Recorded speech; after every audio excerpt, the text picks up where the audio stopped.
Hello welcome to Akhila's vlogs and vogue. ഇന്നത്തെ വീഡിയോയിൽ കാണിക്കാൻ പോകുന്നത് ഈ കാണുന്ന ബ്യൂട്ടിഫുൾ മിറർ വാൾ ഡെക്കർ ആണ്. അപ്പോൾ അത് ഉണ്ടാക്കാൻ വലിയ ബുദ്ധിമുട്ടൊന്നുമില്ല. നമ്മൾ വീട്ടിൽ സാധാരണ കളയുന്ന കുറേ വേസ്റ്റ് മെറ്റീരിയൽസ് നമുക്ക് യൂസ് ചെയ്തിട്ട് ഇങ്ങനെ നല്ല ഭംഗിയുള്ള സാധനങ്ങൾ ഉണ്ടാക്കാം. അപ്പോൾ നോക്കാം. അപ്പോൾ ആദ്യം ഞാൻ ഇങ്ങനത്തെ പേപ്പർ എടുത്തിട്ടുണ്ട്. ഇത് കുറേ ബ്രോഷേഴ്സിൻ്റെ ഓരോ പേജാണ് ഞാൻ എടുക്കുന്നത്. കലണ്ടറോ ന്യൂസ് പേപ്പറോ എന്ത് വേണമെങ്കിൽ എടുക്കാം.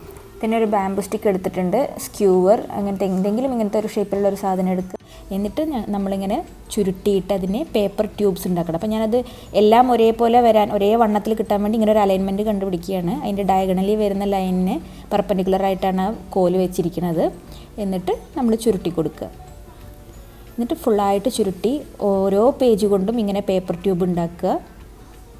എന്നിട്ട് ഏറ്റവും ലാസ്റ്റ് വരുന്ന പോയിന്റിൽ അതിനെ നമ്മൾ ഗം വെച്ചിട്ട് ഏതെങ്കിലും സാധാരണ ഗ്ലൂ വെച്ചിട്ട് വൈറ്റ് ഗ്ലൂ എന്ത് ഗ്ലൂ എങ്കിലും വെച്ചിട്ട് പേപ്പറല്ലേ വേഗം ഒട്ടിക്കോളും.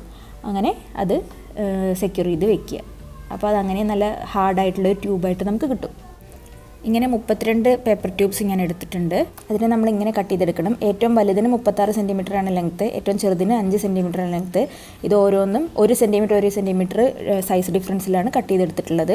സൈസ് റേഞ്ച് നമുക്ക് ഇഷ്ടമുള്ള പോലെ എടുക്കാം. അതിനുശേഷം ഞാൻ ഇതിനെല്ലാറ്റിനെയും ഇതുപോലെ ബ്ലാക്ക് അക്രിലിക് കളർ കൊടുത്ത് അതിനുശേഷം സിൽവർ മെറ്റാലിക് പെയിൻറ്റ് കൊണ്ട് കളർ ചെയ്തെടുക്കുന്നുണ്ട്. 2 കോട്ട് അടിച്ചിട്ടുണ്ട്. ഇത് കേക്കിൻ്റെ ബേസില്ലേ, അതാണ്. അതിന് ഞാൻ 20 സെൻറ്റിമീറ്ററാണ് അതിൻ്റെ ഡയമീറ്റർ വരുന്നത്. അപ്പോൾ അതിനെ 32 സെക്ടേഴ്സായിട്ട് ഡിവൈഡ് ചെയ്തു. then ഒരു അലുമിനിയം ഫോയിലിൻ്റെ പീസ് എടുത്തു. കാർഡ്ബോർഡിൻ്റെ ഒരു സൈഡ് ഈ ഫോയിൽ വെച്ചിട്ട് കവർ ചെയ്യുക.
ഇനി കുറച്ച് ഫോയിലിൻ്റെ കഷ്ണങ്ങൾ എടുത്തിട്ട് ഇങ്ങനെ ഒരു വേവ്സിൻ്റെ ഷേപ്പ് പോലെ, അതാ നടുക്ക് എന്ത് ഡിസൈൻ വേണമെങ്കിലും കൊടുക്കുക, അതൊക്കെ നമ്മുടെ ഇഷ്ടം.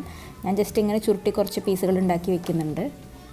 പിന്നെ കുറച്ച് സീ ഷെൽസ് എടുത്തിട്ടുണ്ട്. അതിലാദ്യം കുറച്ച് വൈറ്റ് ഗ്ലൂ അപ്ലൈ ചെയ്യുകയാണ്. അതിനുശേഷം അതിൽ കുറച്ച് സിൽവർ ഗ്ലിറ്റേഴ്സ് ഇട്ട് കൊടുക്കുന്നുണ്ട്. ഇനി ഈ പേപ്പർ ട്യൂബ്സിനെ നമ്മൾ ഓരോ സെക്ടർ ഡിവിഷൻ ലൈൻ ഉണ്ടല്ലോ, ഓരോ ലൈനിലും 1 തൊട്ട് 32 വരെയുള്ള ലൈനുകൾ കംപ്ലീറ്റ് നമ്മളിങ്ങനെ വെച്ച് കൊടുക്കുകയാണ്. അത് സൈസ് മിക്സ് ചെയ്ത് വെക്കരുത്, ഷഫിൾ ചെയ്ത് വെക്കരുത്, ഓർഡറിൽ വെച്ച് കൊടുക്കുക. ഇപ്പോൾ ഞാൻ ഏറ്റവും ചെറുത്, ദെൻ നെക്സ്റ്റ് അങ്ങനെ ഏറ്റവും വലിയ സൈസ് ലാസ്റ്റ് വരുന്ന രീതിയിൽ ഗ്ലൂ ഗൺ വെച്ച് സ്റ്റിക്ക് ചെയ്ത് കൊടുക്കുകയാണ്. ഏതെങ്കിലും സ്ട്രോങ് ഗ്ലൂ യൂസ് ചെയ്താൽ മതി, കുഴപ്പമില്ല.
എല്ലാ സ്റ്റിക്കും ഫിക്സ് ചെയ്ത ശേഷം ഒന്നുകൂടെ ഗ്ലൂ അപ്ലൈ ചെയ്യുന്നുണ്ട് അതിൻ്റെ മേലെ കൂടെ. അതിനുശേഷം അതേ സൈസിൽ 20 സെൻറ്റിമീറ്ററിൻ്റെ ഡയമീറ്ററുള്ള ഒരു കാർഡ്ബോർഡ് പീസ് വെച്ചിട്ട് അതൊന്ന് കവർ ചെയ്ത് കൊടുക്കുക.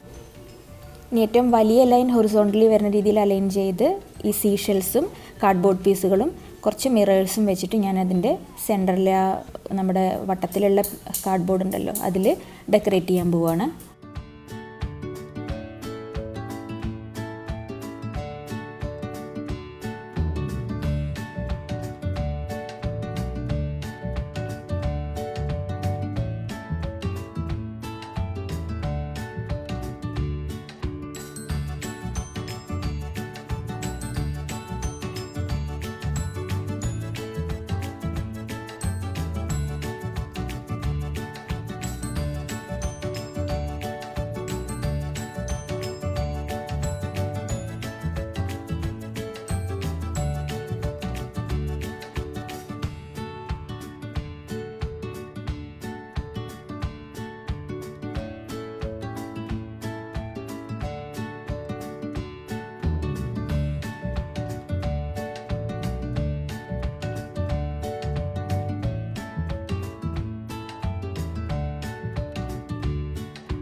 ദെൻ നമ്മൾ എംബ്രോയ്ഡറി വർക്കിനൊക്കെ യൂസ് ചെയ്യുന്ന മിറേഴ്സ് ഉണ്ടല്ലോ, കുറച്ച് സ്ക്വയർ മിറേഴ്സും ഉണ്ട്, അതുപോലെ സർക്കിളും ഉണ്ട്, വലിയ സർക്കിളും ചെറിയ സർക്കിളും ഉണ്ട്. അതെല്ലാം വെച്ചിട്ട് ഈ പേപ്പർ ട്യൂബ്സിൽ വേണ്ട വിധം വെച്ചിട്ട് ഡെക്കറേറ്റ് ചെയ്യുക.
ഇപ്പോൾ എല്ലാ മിറേഴ്സും ഫിക്സ് ചെയ്ത് കഴിഞ്ഞു. ഇപ്പോൾ നമ്മുടെ സാധനം റെഡി ആയിട്ടുണ്ട്.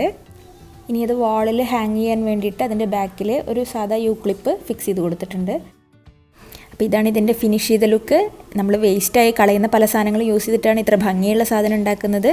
അപ്പോൾ വീഡിയോ ഇഷ്ടപ്പെട്ടെങ്കിൽ ലൈക്ക് ചെയ്യുക, അഭിപ്രായങ്ങൾ കമൻറ്റ് ചെയ്യുക, ചാനൽ സബ്സ്ക്രൈബ് ചെയ്യാത്തവരുണ്ടെങ്കിൽ സബ്സ്ക്രൈബ് ചെയ്യുക. അടുത്ത വീഡിയോയിൽ വീണ്ടും കാണാം. ബൈ.